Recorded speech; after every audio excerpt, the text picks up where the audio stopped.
Ça fait pas d'effet? Wallahi al-azim, ça fait de l'effet. Il y a des gens, ils sont angoissés par les séries. On les voit se rajouter des soucis par les séries qu'ils regardent. Changer de comportement, vouloir ressembler à telle star. La sœur, elle dit, j'ai enlevé le hijab juste pour me faire la coupe de cheveux qu'elle faisait. Elle faisait de la pub pour un shampoing, j'ai acheté le même shampoing. Ah, vous rigolez? Et vous pensez que c'est rien de regarder des séries? C'est très très dangereux.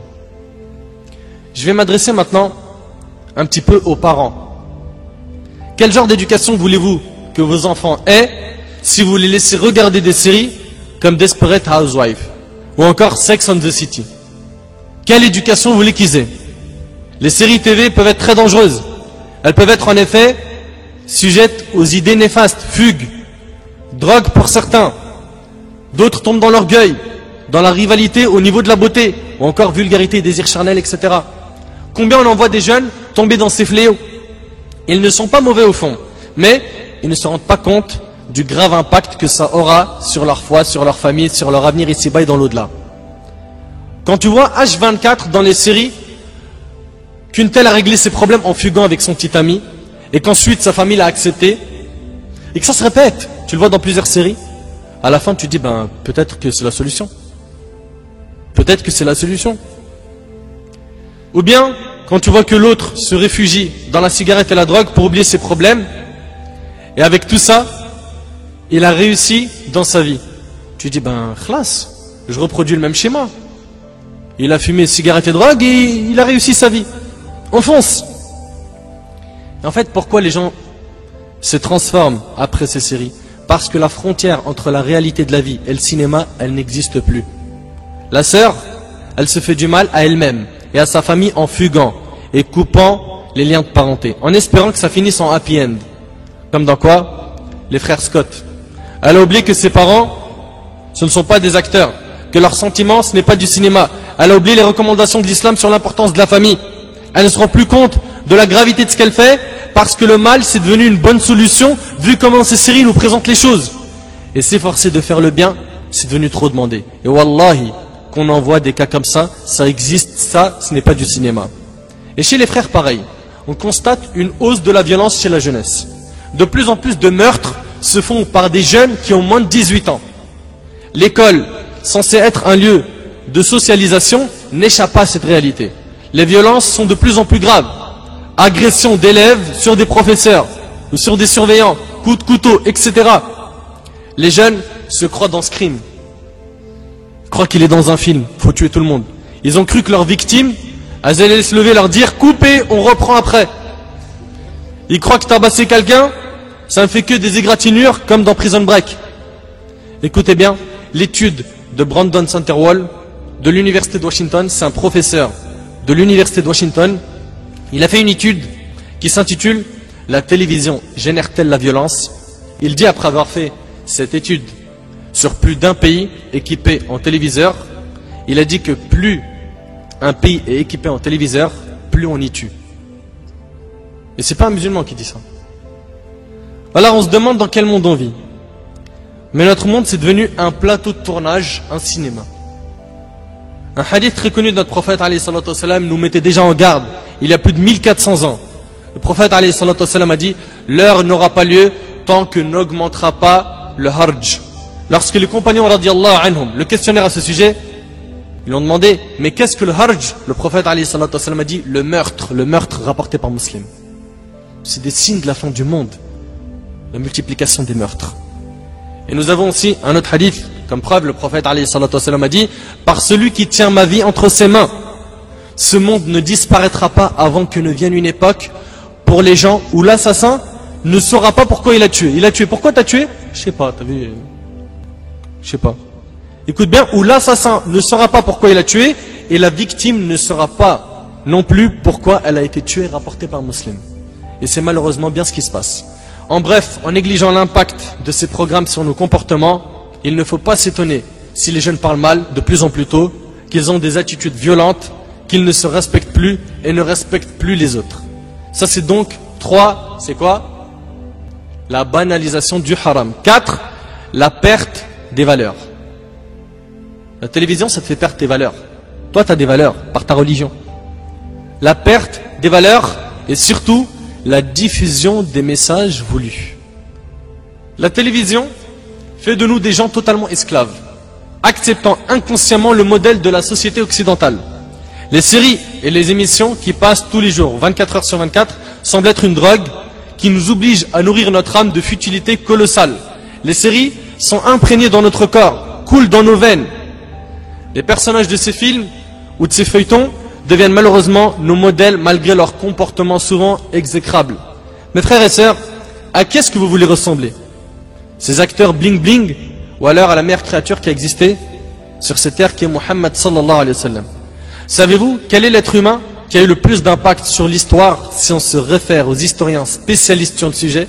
Ce n'est pas Eva Longoria, la star Desperate, ni François Xavier de Secret Story qui s'est suicidé, ni toutes ces vedettes qui se succèdent à la télé depuis toutes ces années. C'est notre prophète alayhi salatu wassalam. Les historiens non musulmans eux-mêmes reconnaissaient qu'il était un modèle dans absolument tous les domaines. Et nous on laisse de côté sa sunna pour suivre la sunna des stars. Réveillez-vous un petit peu mes frères et sœurs. Notre fitra, la nature saine que l'on a, par la grâce d'Allah Azza wa Jal, ne nous fait pas aimer, apprécier les séries télévisées où les acteurs manquent totalement de pudeur. Donc en regardant pour la première fois ce type de série, on éprouve du dégoût. Mais c'est à force de regarder ce type de feuilleton qu'on commence à quoi inconsciemment aimer cette chose. Et il se peut même que ça devienne une drogue. Les Occidentaux parviennent ainsi très facilement à nous inculquer leurs valeurs, si on peut appeler cela valeurs, à travers des comportements diaboliques et pervers. Ces valeurs, entre guillemets, nous montrent comment s'habiller, se coiffer, se comporter avec une fille. Qu'est-ce qu'il faut dire avec une fille? Et bien sûr, tout ça, ça dépasse les limites de notre religion. Vous allez me dire, mais non, moi j'ai ma propre personnalité, je ne suis pas aveuglement ce que je vois à la télé. Mais que tu le veuilles ou non, si tu passes tout ton temps libre devant ces programmes-là, ta personnalité, tes goûts, ta manière de concevoir les choses va forcément en être imprégnée.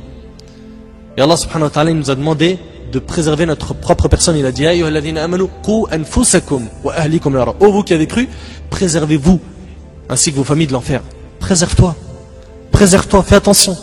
Ces séries te mettent en danger. Les séries télévisées sont vraiment à l'origine de la perte d'identité. En visionnant ces programmes, le musulman s'habille de la même façon que ses stars, en oubliant qu'en islam, les hommes autant que les femmes ont une éthique à respecter en matière vestimentaire. On se comporte de la même façon que les stars, on utilise les mêmes paroles qu'elles, en oubliant là aussi que notre prophète alayhi salatu wassalam est notre modèle et qu'on doit calquer son comportement. Le musulman se trouve donc confondu dans la masse où tout le monde s'habille de la même manière, tout le monde consomme les mêmes produits, etc. On vit une sorte d'américanisation de la société. Lorsque tu le vois à l'extérieur, il est comme tout le monde, à la mode, noyé dans la société.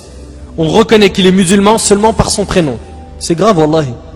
Si tu t'appelais pas Mohammed ou la sœur Zainab, on ne saurait peut-être pas que tu es musulman ou musulmane. Pourquoi? Parce que tu es fier de ressembler aux stars. Tu as perdu ton identité religieuse. C'est comme ça que tu représentes l'islam, avec des jeans qui tombent pour le frère. On voit tes sous-vêtements avec des coupes de cheveux, la hawla wa la quwwata illa billah, dégradés à blanc, boucles d'oreilles, chaînes, gourmettes, tout ce qui est haram, il fonce. Et la sœur, elle s'exhibe, et le jour où elle va mettre un voile pour rester zama, tu vois, toujours synchro, ces voiles, tu connais, taïwanais, un voile qui a besoin d'un voile, le petit voile avec le jean serré, tout est moulant, le parfum, le maquillage, peinture, tout. Oh, tu vas où? Le pire, c'est que parfois, c'est voulu. Parce que cette perte d'identité s'explique aussi par le fait qu'il faut être à la page pour certains dans le but de ne pas être rejeté. Et subhanallah, le prophète alayhi salatu wassalam nous a dit, il y a 1400 ans, qu'on allait suivre autre que les musulmans. C'est impressionnant.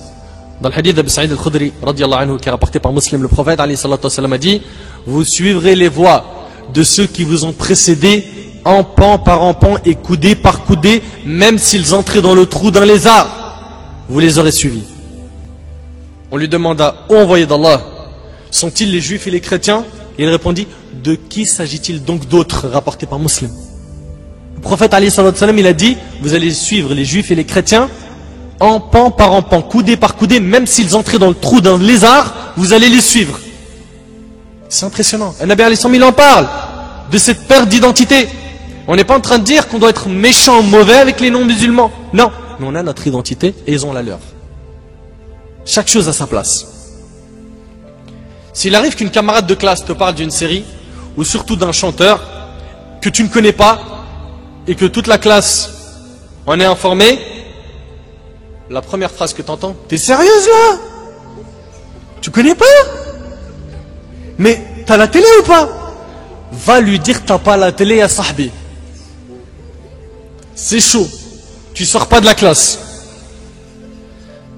Si tu expliques que ça t'intéresse pas, eh bien on te rejette. Ah, il a aucune culture celui-là. Culture G, zéro. Culture G avec Desperate et Sex and the City. C'est ça la culture G? Si c'est un musulman ou une musulmane, donc qui connaît ces chanteurs mais qui dit ah laisse tomber, c'est pas intéressant, qu'est-ce qu'on va lui dire? Vas-y arrête de faire le saint là. Ah Zahma t'es un pieux. T'es dans la religion Zahma. C'est vrai, c'est pas vrai. Arrête de faire le musulman. Tu crois que t'es le seul musulman ou quoi? Nous aussi on est des musulmans. Hein. D'ailleurs je suis plus musulman que toi. Et je connais plus la religion que toi. Et j'ai la foi plus que toi. Psahtek mon frère. Psahtek. Si c'est le cas, psahtek. Après t'entends la sœur. Elle parle de l'autre sœur qui ne regarde pas ses bêtises. Qu'est-ce qu'elle dit d'elle? Elle est devenue extrémiste hein, quand même. Hein. Elle connaît pas Eva Longoria. Franchement elle a changé. Toute la journée elle parle de religion. Wesh, elle a le droit de vivre. Quand tu lui fais un rappel, tu dis oui mais t'as vu la religion, tout ça. Après tu dis ouais tout le temps la religion, la religion, la religion. Ouais on a le droit de profiter de la vie. La religion c'est pour les vieux. Certains ont compris que c'était pour les vieux. Et on y arrive, il est là le but non avoué de ces émissions et séries, nous rendre insouciants au point que l'on considère notre dîne comme eux considèrent le leur. À savoir un ensemble de valeurs démodées, un truc d'arriéré, de la préhistoire. Et si vous ne faites plus attention, cette mentalité-là va finir par s'ancrer dans vos cerveaux. Chaque membre d'une famille a sa propre série, avec ses propres héros. Chacun s'identifie donc à un personnage. Voilà, c'est impressionnant. Regarde, même les petits, il a besoin de s'identifier à un personnage. Le petit, il est tout petit, il dit direct Spider-Man. Toute la journée, Spider-Man. Il a besoin de la casquette Spider-Man, les chaussures Spider-Man, de jouer à Spider-Man. La petite, Dora l'exploratrice et... Tu connais. Ils ont besoin d'un modèle. Taïb. Deux choses l'une. Soit nous, en tant que musulmans, on prend nos responsabilités et on suit des vrais modèles et on enseigne aux gens quels sont nos modèles. Soit on délaisse cette responsabilité et à la fin on se retrouve quoi? À les suivre même s'ils entraient dans le trou d'un lézard. Donc chacun s'identifie donc à un personnage. Il essaye de faire comme lui et de s'habiller à la façon d'un tel ou d'une telle. Cependant, cette identification se fait loin de l'islam. La jeune fille aimerait avoir un petit copain. Elle aimerait tomber amoureuse. L'amour qui est montré si rose dans ces séries se transforme en fornication. Et puis la jeune fille qui tombe enceinte a recours à l'avortement, comme dans la série qu'elle connaît. Et là, c'est la catastrophe. Et la question qui se pose est, pourquoi ne pas avertir les jeunes de ces dangers? De leur dire, stop, tirez le frein à main, arrêtez ces séries, vous pouvez vivre sans, vos ancêtres ont vécu sans. Vos ancêtres, les pieux prédécesseurs, là, ils sont au paradis. Suivons leurs pas. Oui, mais on a le droit au divertissement. Oui, mais le problème, c'est le divertissement chez toi n'a pas la même définition que moi. C'est que divertissement pour certains, c'est regarder du haram, écouter du haram, de la musique, des clips, faire du haram, sortir avec des filles. Ouais, mais attends, j'ai des limites, hein. C'est juste sors avec elle, t'as vu, je fais rien de haram. Juste, ouais, j'ai pas le droit d'avoir une copine ou quoi? C'est ça le problème. C'est qu'on n'a pas la même définition du mot divertissement. Il est là le problème. Tu as le droit de divertir, de sortir avec ton mari, d'accord, prendre un peu d'air, d'aller par exemple avec tes enfants dans un parc loin de la fitna, pourquoi pas, de manger un morceau, de t'amuser, de rigoler à la maison, il n'y a pas de problème, tant que tu respectes les règles de ta religion. Mais le problème c'est qu'on veut toujours quoi? Franchir la ligne rouge. Franchir la ligne rouge. Pourquoi? Parce qu'aujourd'hui, que ce soit la société, les médias, l'entourage, tout ça, tout le monde appelle à quoi? Au haram, la consommation, la surconsommation, etc. Le problème, c'est que nous on a des modèles. On a une identité en tant que musulmans. Et on n'a pas à la perdre. On n'a pas à la perdre. L'identification aux autres a comme conséquence la disparition de l'identité musulmane qui se trouvait chez cette personne fan des séries. Cette identification se fait aussi au niveau des problèmes rencontrés lors de la série. Chacun pensant que ce monde fictif est un miroir, un reflet de notre propre vie. On fait donc des comparaisons avec la vie dans cette série. Exemple, imaginez par exemple la fornication, zina. Un homme trompe sa femme dans la série. Une femme téléspectatrice de cette série ne sera pas neutre face à cette situation puisqu'elle vit avec cette série qui a pris une grande place dans sa vie. Elle va se sentir impliquée. Puis, la fitna, les troubles, les tentations vont entrer dans son foyer. Son mari, à peine en retard de quelques minutes, il va en voir de toutes les couleurs. Pourquoi? Parce qu'elle a vu que dans la série, il n'est pas rentré en retard pour rien. Et wallahi l'azim, je le jure par Allah, que certaines sœurs dans leur témoignage, elles m'ont dit que par la série, elles doutaient du mari. Elle dit, wallahi, j'ai ressenti ça. Il était en retard, j'ai vu que dans la série, en retard égale, il était avec une... Tu connais.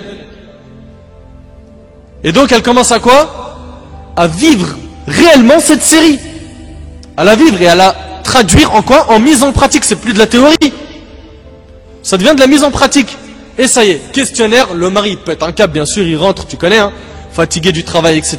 Peut-être il a eu un imprévu. Au lieu de lui demander, c'est des mauvais soupçons, c'est un comportement bizarre, le mari le remarque, et après ça commence à faire des problèmes. Pourquoi? Parce que cette série diabolique lui a enseigné que les maris, ou certains maris peuvent tromper. Donc ça y est, ça peut s'appliquer aussi sur mon mari. Et ça rentre dans des films.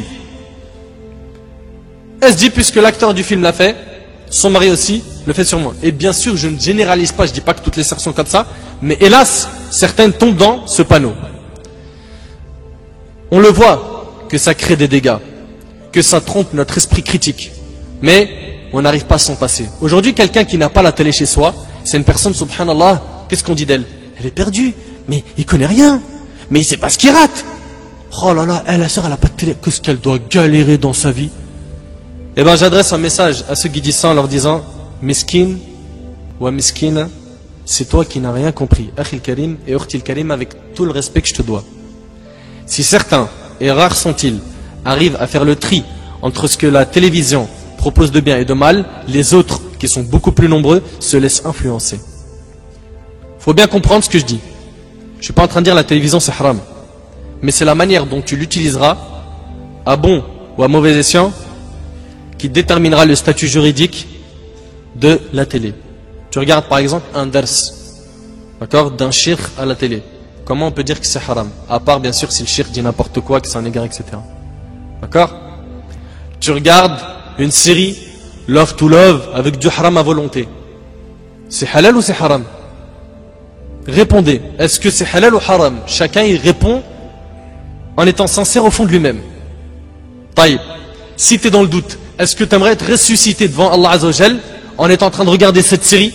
Est-ce que tu serais fier de dire, Ya Allah, regarde, la dernière chose que j'ai fait dans ma vie, c'est... Et tu montres la série.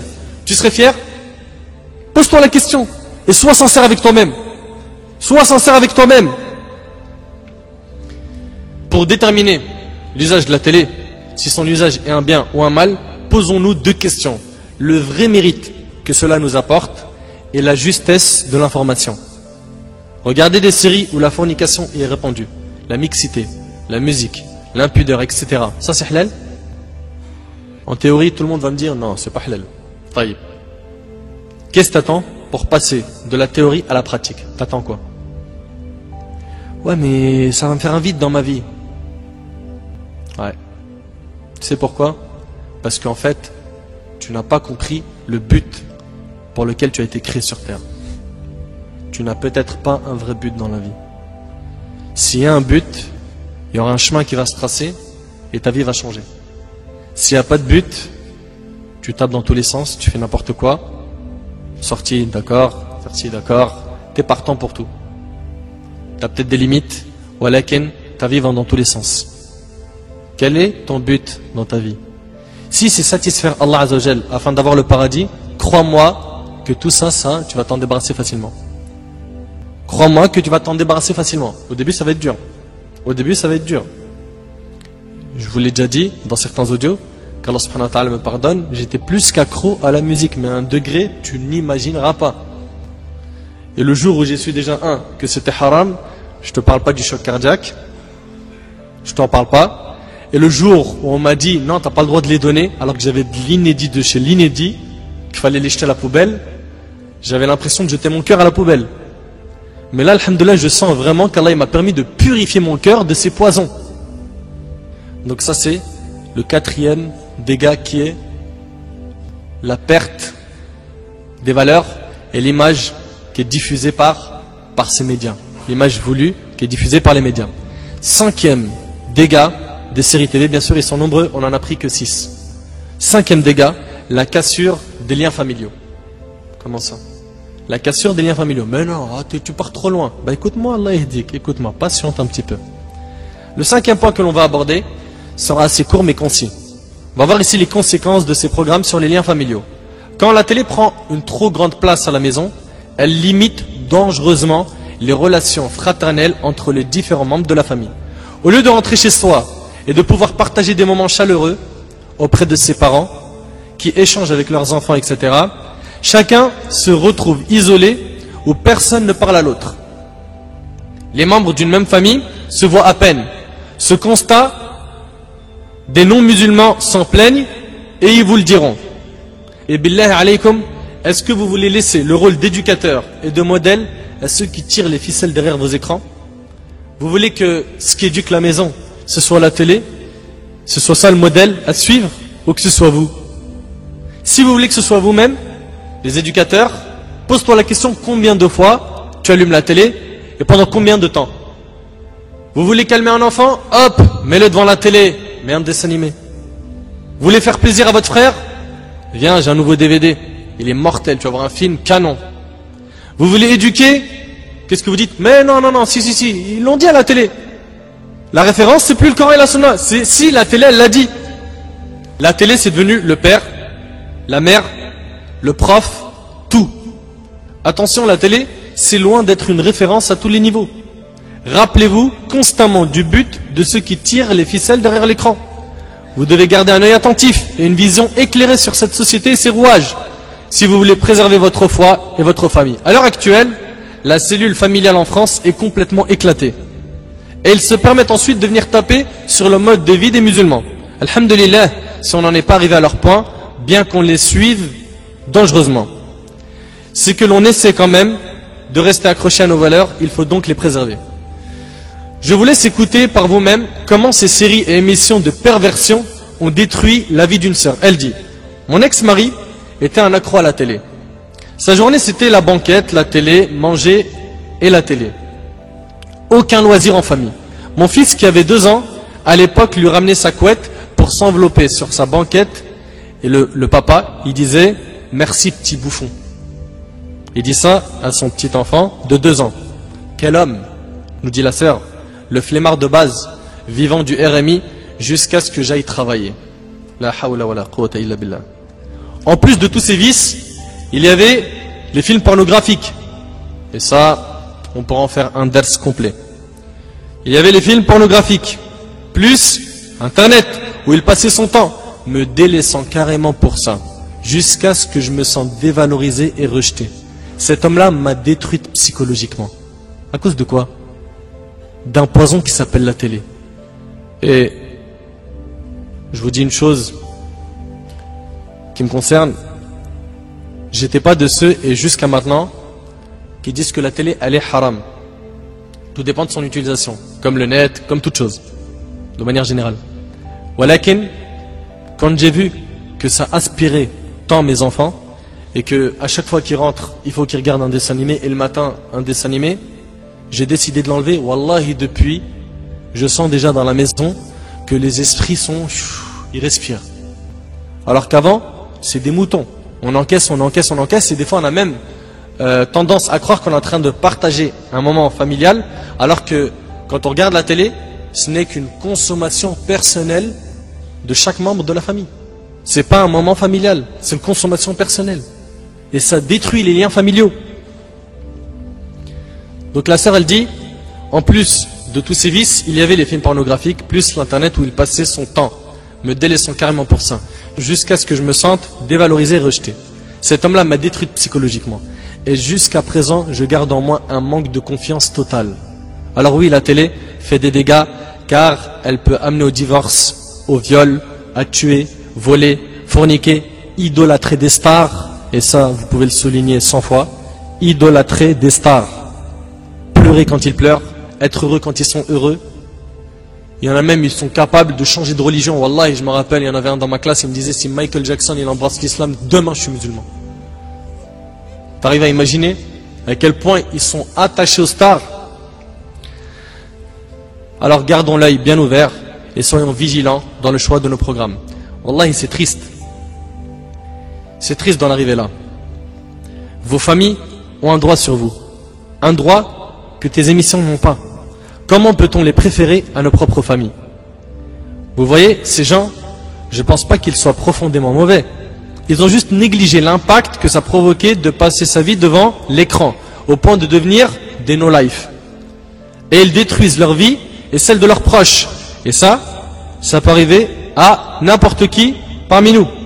À partir du moment où on ne filtre pas ce que l'on regarde et qu'on ne gère pas le temps passé, c'est la perte. Vous comprendrez maintenant l'importance de mettre en garde contre ces dégâts. 6e et dernier dégât des séries TV, c'est la vision erronée de la religion véhiculée par quoi? Par ces séries. Parfois même, c'est la destruction de la religion qui est véhiculée par quoi? Par ces séries. On va finir avec un dernier point, qui est un point essentiel. C'est le cœur de ce sujet, et on l'a laissé pour la fin afin que vous méditiez dessus en partant. Ce point, c'est la vision erronée de l'islam que diffusent certaines séries arabes et d'autres dites islamiques. Donc là, maintenant, je parle plus le côté parabole. D'accord? Le côté ce que ta maman regarde, ce que tes sœurs, ce que toi-même en tant qu'arabophone, de temps en temps tu regardes, que ce soit dans le Ramadan ou autre. Alors, c'est des séries, d'accord, dites islamiques, très regardées ici même ou dans nos pays. Pour cela, on va laisser une sœur témoigner. Elle dit, j'ouvre les guillemets. J'aimerais commencer ces écrits en indiquant mon pays d'origine qui va en dire beaucoup sur les séries télévisées de ce pays. Je suis d'origine turque. Ce pays, depuis les dernières années, a connu un essor dans le domaine des séries télévisées. C'est aussi le cas pour les émissions télévisées. Alors, l'intrigue des séries sont les suivantes. Deux sœurs aiment le même homme. Regarde un petit peu les séries. Deux sœurs aiment le même homme. L'une se marie avec. Elle divorce, mais pendant ce temps-là, son mari la trompe avec qui? Avec sa sœur. Autre série, à la Friends, 3 filles, 3 garçons. Ce sont 3 couples à la base non fondés sur le mariage. Mais en fait, devinez quoi? Au cours des épisodes, vous verrez que des échanges ont eu lieu. Toutes les filles sont passées dans les bras des 3 garçons. Puis après, c'est un ami. La vie continue comme si rien ne s'était passé. Et en plus, encore mieux qu'avant. Un autre cas est celui d'une chaîne télévisée qui insère dans toutes ces séries un homme se comportant comme une femme. Ici, le but est de normaliser petit à petit le cas du peuple de Lut, alayhi salam. Autre cas, une très jeune fille tombe amoureuse d'un homme beaucoup plus âgé qu'elle. Je vous laisse imaginer la suite.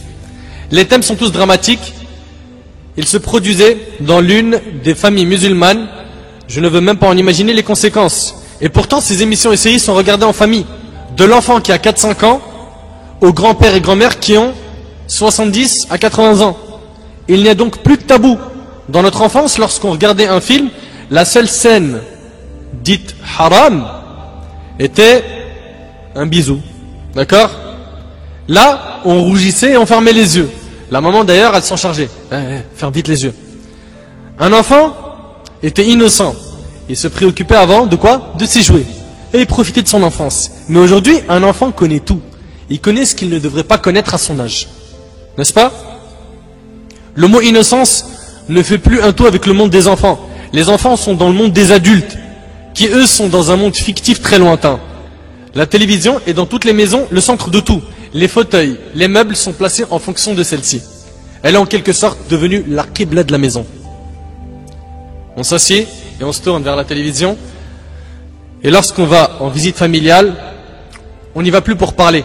On y va pour regarder la télé en famille. Ça y est, les visites familiales se transforment en quoi? Visite télévisée. On va chez l'autre pour regarder une série. Et on va chez l'autre pour regarder tel film, etc. La télévision est donc le centre de la maison, mais aussi le centre des conversations. Papa vient du boulot, hop, devant la télévision. Parce qu'aujourd'hui, c'est le jour de la série, donc pas d'invité à la maison et pas de visite. Un problème aussi causé par les séries TV est la notion de adab, du bon comportement. Qu'est-ce que l'on peut faire et qu'est-ce qu'on n'a pas le droit de faire? Qu'est-ce qui est permis et qu'est-ce qui n'est pas permis? Les parents, considérés comme des modèles, placent leurs enfants devant la télévision pour être tranquilles. Bien que certains parents essayent d'inculquer des messages religieux et une façon de vivre islamique, ces bombardements d'images dues au zapping remplit le cerveau de l'enfant et de l'adulte également. Tout cet apprentissage entrepris par les parents tombe donc à l'eau à cause des messages transmis par les séries et les émissions, qui eux sont contraires à ceux transmis par les parents. À ce moment-là, l'enfant se dit qui écouter, qui croire? Écouter les parents ou écouter la télé? Des heures et des heures perdues devant la télévision, et donc l'enfant ne sait plus qui croire. Ces gens qui n'ont pas le temps sont assis durant des heures qu'ils pourraient passer à faire autre chose, comme évoluer sur le chemin de l'islam. Leur connaissance à propos de leur religion est très faible. Et ils le savent, mais préfèrent quoi? Perdre leur temps et être ignorants. Et tout ce qu'ils apprennent, ce n'est pas dans les livres, mais c'est dans la télévision. Même quand il s'agit de religion. Ils parlent de quoi? Télévision. Mes frères et sœurs, la religion est totalement absente dans les séries. Et prenons encore une fois l'exemple des séries turques, où carrément on veut nous faire passer des messages. Ils sont, subhanallah, bien empoisonnés mais bien fins. On te montre dans la série que la seule qui porte le voile, c'est la femme de ménage. C'est vrai ou c'est pas vrai? Ou bien quand il y a un enterrement, on met le voile. C'est ce qu'on voit dans les séries. Et attention, c'est pas n'importe quel voile, hein. Tu connais, voile décapotable. On voit l'avant, l'arrière. Tu connais. Mais c'est pas fini. On voit aussi que dans la série, quand il y a quelqu'un qui prie, il s'agit de qui? Le grand-père. C'est le grand-père qui prie. Et les autres, ils prient pas. Et tout ça, c'est des messages. C'est des messages qu'on essaie de nous faire passer. Et la prière, c'est quand tu seras vieux. T'as pas vu? C'est le grand-père qui fait la prière dans cette maison. Pas n'importe qui. Et toi, t'encaisses. Et tu vois, par contre, les jeunes, dans la série, qui voient le grand-père en train de prier, eux, ils sont en train de rigoler. Ils sont en train de raconter des histoires, des paroles d'amour, etc. En gros, on t'explique, tant que t'es jeune, montre-toi et kiffe la vie autant que tu peux. Parlons maintenant du mariage. Le mariage nous est montré comme quelque chose pour les gens d'un certain âge. Il faut que tu aies d'abord une petite amie, un petit copain, etc., etc. Tu kiffes la vie et un jour pense au mariage, mais pas maintenant.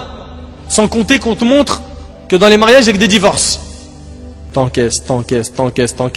Le jour où on te parle de mariage, tu dis ah, ça c'est chaud quand même, hein. Tout le monde divorce. Qui tout le monde? Tu connais qui a divorcé à côté de... Bah mon frère, tu veux que je te cite les séries? Voilà les références. Les séries. Et ça, c'est ce que Shaitan a réussi à faire au sein des familles musulmanes. Wala hawla wala quwwata illa billah. Le mariage, on en a peur. Et on se dit c'est n'importe quoi. Mes frères et sœurs, certains vont me dire d'accord, pour les séries bizarres, il n'y a pas de problème, on a compris. Les séries bidons, on a compris. Mais il y a des séries qui parlent des prophètes. Ça, on peut se permettre. Et là, on s'est dit quand même qu'on ouvre une porte sur ça.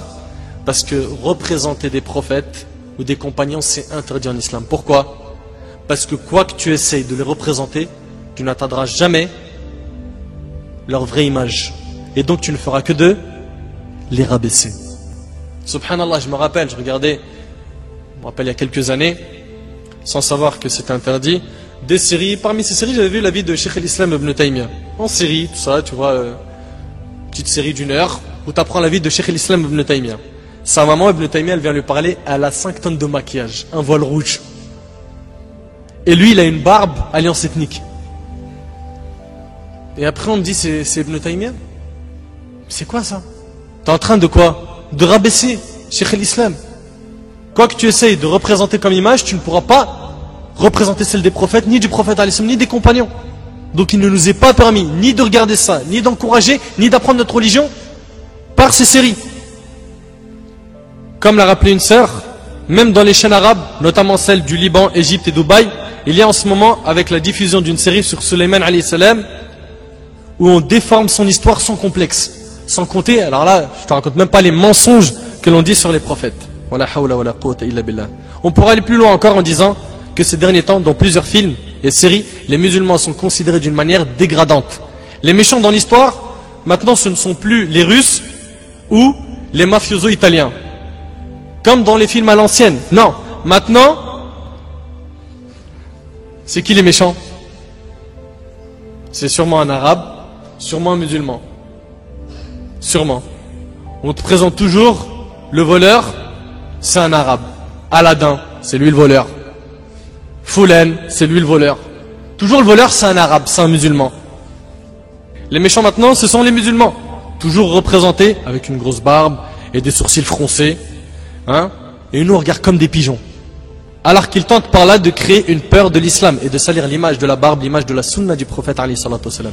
Souvent le méchant en question, allez savoir pourquoi, il est quasi toujours d'origine irakienne.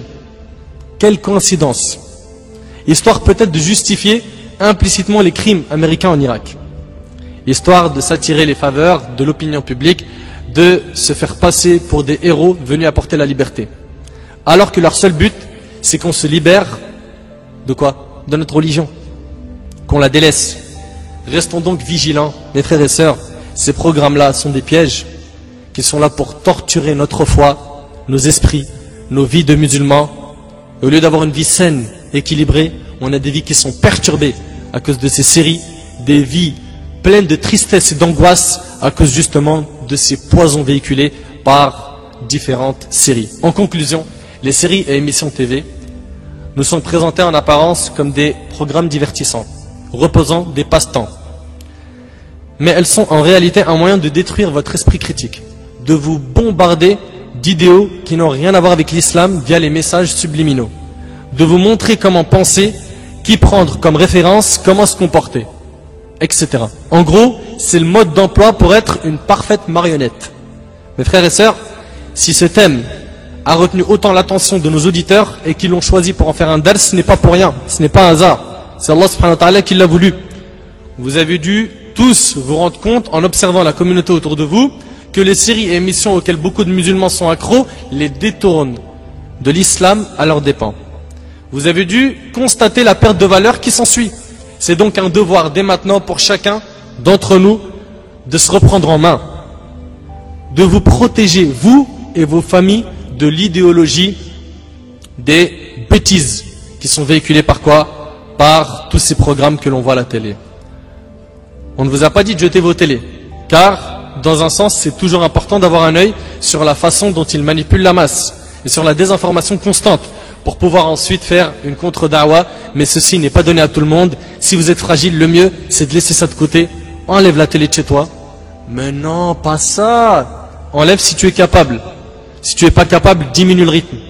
Mais quand je dis diminue-le bien. Fais quelque chose pour Allah subhanahu wa ta'ala dans ta vie. Change. Tu as fait des efforts dans ce bas monde. Tu as fait des efforts pour avoir des diplômes, des nuits blanches. Pour Allah subhanahu wa ta'ala, tu n'es pas capable de faire des efforts pour qu'au final, c'est toi qui vas être heureux parce qu'il va te donner quoi? Un paradis éternel? Tu veux payer son prix ou pas? Le prophète alayhi salatu wa sallam a dit, la marchandise d'Allah a de la valeur. La marchandise d'Allah est le paradis. Tu veux le paradis, il faut que tu en payes le prix. Bien sûr, ça c'est pas donné à tout le monde d'en payer le prix. C'est donné à ceux qu'Allah subhanahu wa ta'ala a fait miséricorde. C'est donné à ceux qui veulent faire des efforts. C'est donné à ceux qui veulent une réforme de leur personne et de leur famille. On espère, Inch'Allah, que ce modeste dars, qui a en partie été le fruit du travail de plusieurs frères et sœurs, soit une cause de réforme pour la communauté. Et qu'il vous aura convaincu des dégâts des séries et émissions qui vous paraissaient jusqu'à maintenant inoffensives. Mes frères et sœurs, repentez-vous. Repentez-vous de ce qui a sali vos yeux, vos cœurs et votre foi. Et sachez que si vous ne vous repentez pas, il se peut que le jour du jugement vous veniez avec des montagnes de péchés. Et qu'à la fin ce soit votre perte. Éduquez vos enfants selon l'islam, pas la télévision et les séries. Et sachez que dans le cas où vous les avez éduqués à la télévision, il se peut qu'après votre mort, vos péchés continuent d'augmenter par la petite graine que vous aurez plantée qui est l'amour des séries et le fait de non filtrer les informations. Le message est passé, à chacun d'agir comme il se doit afin de mettre en pratique les enseignements que vous aurez tirés. Qu'Allah subhanahu wa ta'ala récompense grandement les prêcheurs en herbe qui se sont attelés à cette tâche et fasse qu'il ait l'effet escompté sur la communauté. Et je demande à Allah tabaraka wa ta'ala de nous faciliter de mettre en pratique ce que nous apprenons et de nous faciliter le changement de notre propre personne, de nous faciliter de prendre le chemin de la droiture et non le chemin de la déviation, et de nous faciliter de mourir musulmans et musulmanes. أقول قولي هذا وهذا ما أعلم والله عز وجل أعلى وأعلم. سبحانك اللهم وبحمدك أشهد أن لا إله إلا أنت أستغفرك وأتوب إليك. بارك الله فيكم والسلام.